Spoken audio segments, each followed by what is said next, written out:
Poverty and the Poor in A Christmas Carol.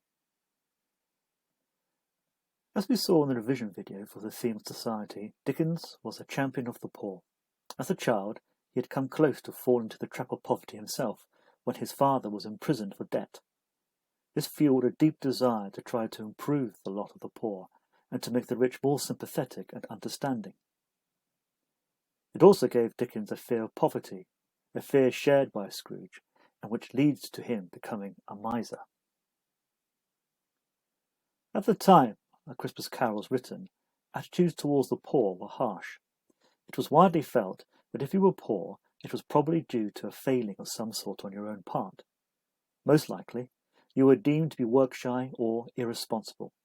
Certainly, this is Scrooge's view, who sees Christmas and charity as just another excuse to reward the idle. It was this kind of attitude that was behind the Poor Law of 1834, which established the dreaded workhouse. The thinking was that if it was made simple for the poor to get help and support, it would result in people not bothering to work hard or to find a job because they would take the easy option. Therefore, the law deliberately made any so-called help as nasty as possible, so that only the desperate would use it. As a result, the workhouse, where the poor would get a bed and a meal in return for carrying out work, was designed to be more like a prison, where you were, in effect, punished for being poor. Husbands were separated from their wives, children from their parents, and sisters from brothers. The work was hard and often completed in silence, as were mealtimes. And having to sleep 4 or 5 to a bed was not uncommon. Small wonder, then, that one of the portly gentlemen comments that many would rather die than go to the workhouse. Even this weak help is too much for the likes of Scrooge, who resents their cost. He completely fails to see the humanity of the poor, and it is this total lack of empathy which Dickens seeks to address through his book. The main way he does this is through the Cratchit family, who are just about managing to get by. Scrooge cannot understand how someone as poor as Bob can be looking forward to Christmas, because he only sees things in purely monetary terms. When he visits the Cratchits on Christmas Day, however, he realises that whilst the Cratchits may be poor financially, they are rich in love.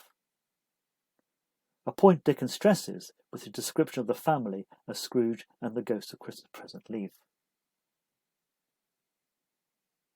Apart from Bob, the most important Cratchit family member is Tiny Tim, who Dickens uses to pull on the heartstrings of the readers to evoke a sympathetic response.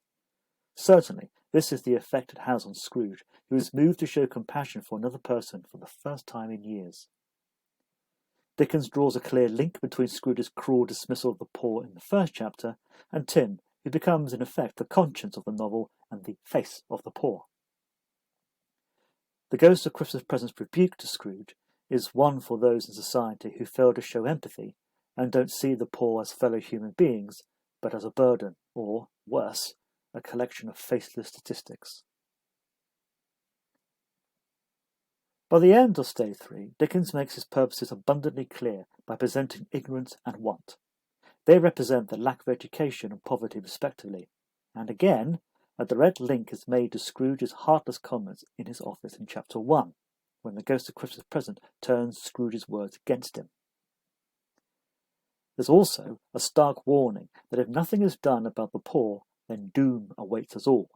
In other words, revolution and chaos as the poor rise up and seek to overthrow the rich. Dickens wanted his book to change attitudes towards the poor. This is the main reason why he wrote it. Put simply, the message for Scrooge is a message to society and all of us. Take care of the poor.